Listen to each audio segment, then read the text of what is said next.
Hi friends, എല്ലാവർക്കും നമസ്കാരം. അപ്പോൾ സാധാരണ നമ്മളെപ്പോഴും പനീർ കറി ഉണ്ടാക്കാറുള്ളത് തക്കാളി അരച്ചും ഉള്ളി അരച്ചിട്ടൊക്കെയാണ്. അപ്പോൾ ഇപ്രാവശ്യം നമുക്കൊന്ന് വ്യത്യസ്തമായ രീതിയിൽ നല്ല ടേസ്റ്റുള്ള എളുപ്പത്തിൽ ഉണ്ടാക്കാൻ പറ്റുന്നൊരു പനീർ കറി ഉണ്ടാക്കി നോക്കാം. അപ്പോൾ അത് ക്യാപ്സിക്കൊക്കെ ചേർത്തിട്ടുള്ള ഒരു കറിയാവുന്ന കാരണം തന്നെ ഒരുപാട് ആൻറ്റി ഓക്സിഡൻസ് ഒക്കെ ഒരുപാടുണ്ട്. നല്ല ഹെൽത്തിയുമാണ്, അതുപോലെ തന്നെ നല്ല സൂപ്പർ ടേസ്റ്റുമാണ്. നമുക്ക് കണ്ടു നോക്കാം എങ്ങനെയാണ് ഉണ്ടാക്കുന്നതെന്ന്. അപ്പോൾ നമ്മുടെ ചാനൽ സബ്സ്ക്രൈബ് ചെയ്യാത്തവരുണ്ടെങ്കിൽ ഒന്ന് സബ്സ്ക്രൈബ് ചെയ്യുക, അതുപോലെ തന്നെ ഫോളോ ചെയ്യാനൊന്നും മറക്കരുത്. അപ്പോൾ അത് അതിന് വേണ്ടിയിട്ട് കടായി അടുപ്പത്ത് വെച്ചിട്ടുണ്ട്. അതിലേക്ക് ആവശ്യത്തിനുള്ള എണ്ണ ഒഴിക്കുക. നിങ്ങൾ സാധാരണ ഉപയോഗിക്കുന്ന റിഫൈൻഡ് ഓയിലോ നല്ലെണ്ണയോ ഏത് വേണമെങ്കിൽ യൂസ് ചെയ്യാവുന്നതാണ്. ഇതിലേക്കൊരു 1/2 ടീസ്പൂൺ അയമോദകമാണ് ചേർക്കുന്നത്. ഈ കറിക്ക് അയമോദകം കറിയുടെ ടേസ്റ്റ് കൂട്ടും എന്നതിലുപരി അയമോദകം വയറിന് വളരെ നല്ലതാണ്. ഗ്യാസ്ട്രിക് പ്രോബ്ലം ഒന്നും ഉണ്ടാവില്ല. നമ്മൾ പൊതുവെ മലയാളികൾക്ക് അയമോദകം, ചെറിയ ജീരകം ഇങ്ങനെയുള്ള സംഭവങ്ങളൊക്കെ അധികം ഉപയോഗിക്കാത്തവരാണ്. ഞാൻ ഇങ്ങനെ എല്ലാവരും കമൻസ് കാണുമ്പോൾ എനിക്ക് മനസ്സിലാവുന്നതാണ് കേട്ടോ.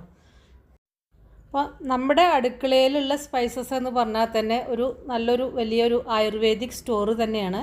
അപ്പോൾ അതെല്ലാം നമ്മളുടെ ഡെയിലി ലൈഫിൽ നമ്മൾ സ്പൈസസ് നമ്മളുടെ കറികളിലും ഒക്കെ ഉൾപ്പെടുത്തി കഴിഞ്ഞാൽ തന്നെ ഒരുപാട് അസുഖങ്ങൾക്ക് അത് വളരെ പ്രയോജനപ്പെടും.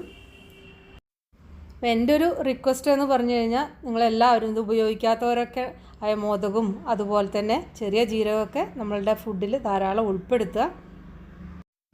ഇപ്പം ഞാനിപ്പോൾ 1/2 ടീസ്പൂൺ അയമോദകമാണ് ചേർത്തിരിക്കുന്നത്. നിങ്ങൾക്കിത് വേണമെങ്കിൽ 1/4 ടീസ്പൂണും ചേർക്കാം.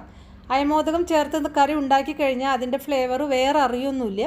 കറിക്ക് നല്ലൊരു ടേസ്റ്റും ഉണ്ടാവും, പിന്നെ കഴിച്ചു കഴിഞ്ഞാൽ വയറിനൊരു സുഖമൊക്കെ കിട്ടും.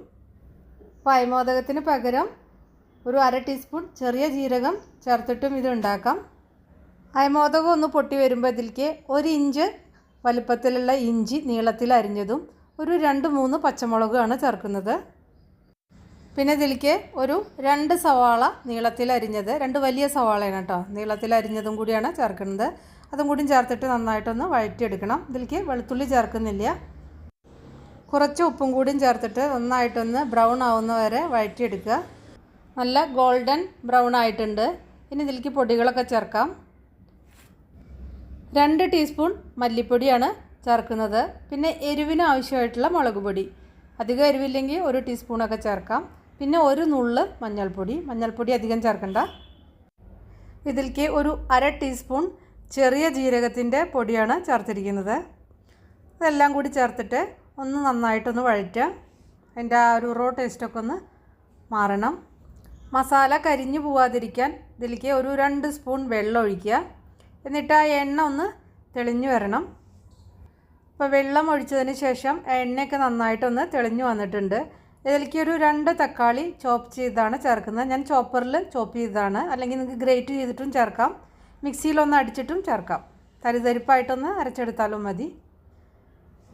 ഞാൻ ചേർത്ത തക്കാളി അധികം പുളി ഇല്ലാത്ത പഴുത്ത തക്കാളിയാണ്. അപ്പോൾ നിങ്ങൾക്ക് പുളിക്കനുസരിച്ച് തക്കാളിയുടെ അളവ് അഡ്ജസ്റ്റ് ചെയ്യാവുന്നതാണ്. ഉപ്പ് ചേർത്തിട്ടുണ്ട്. ഇതൊന്ന് അടച്ചു വെച്ചിട്ട് വെന്ത എണ്ണ തെളിയട്ടെ. തക്കാളി വെന്ത് വരുമ്പോൾ ഇതിലേക്ക് കുറച്ച് പഞ്ചസാര ചേർക്കാം, പുളിയൊന്ന് ക്രമീകരിക്കാൻ. അപ്പോൾ തക്കാളിയൊക്കെ നന്നായിട്ട് വെന്ത് വഴന്നു വന്നിട്ടുണ്ട്. എണ്ണ അതാ നന്നായിട്ട് തെളിഞ്ഞിട്ടുണ്ട്. ഇതിലേക്ക് വെള്ളമൊന്നും ഒഴിക്കേണ്ട ആവശ്യമില്ല. ഒരു 10 സെക്കൻഡ് ഇതൊന്ന് തുറന്നു വെച്ചതിൻ്റെ ശേഷം ഇതിലേക്ക് പനീർ ചേർക്കുക. ഇതെല്ലാം ഇപ്പോൾ ഫ്ലെയിം കുറച്ച് ആണ് വെച്ചിരിക്കുന്നത്. ഒരു 200-300 ഗ്രാം പനീർ ചേർക്കാം. നന്നായിട്ടൊന്ന് മിക്സ് ചെയ്യുക. പനീർ ചേർത്താൽ പിന്നെ അധികം നേരം കുക്ക് ചെയ്യേണ്ട. പനീർ നന്നായിട്ടൊന്ന് ചൂടായി കിട്ടിയാൽ മതി. കാരണം ഇതിൽ ഹൈ പ്രോട്ടീൻ ഉള്ള കാരണം ഇത് പെട്ടെന്ന് ഹാർഡായി പോവും കൂടുതൽ നേരം കുക്ക് ചെയ്ത് കഴിഞ്ഞാൽ. ഞാൻ പനീറിൻ്റെ റെസിപ്പി ഇടുന്ന എല്ലാ വീഡിയോസിലും ഞാൻ പറയാറുണ്ടത്. ഇനി ഇതിലേക്ക് ഒരു തക്കാളി, ആ കുരുവും അതിൻ്റെ പൾപ്പൊക്കെ ഒന്ന് കളഞ്ഞിട്ട് ഒരു തക്കാളി ചെറുത് കേട്ടോ, പിന്നെ ഒരു ചെറിയൊരു സവാള, പിന്നെ അതുപോലെ തന്നെ ചെറിയൊരു ക്യാപ്സിക്കം, ഇതെല്ലാം ഒന്ന് അങ്ങനെ ക്യൂബാക്കിയിട്ട് കട്ട് ചെയ്തിട്ട് ഇതിൻ്റെ കൂടെ ഒന്ന് ചേർക്കുക. നന്നായിട്ടൊന്ന് മിക്സ് ചെയ്യുക. ഒരു 2-3 മിനിറ്റ് ഒന്ന് കുക്ക് ചെയ്താൽ മാത്രം മതി. ഉപ്പൊക്കെ നോക്കുക. ഇനി അവസാനം ഇതിലേക്ക് ഗരം മസാലയാണ് ചേർത്തിരിക്കുന്നത്.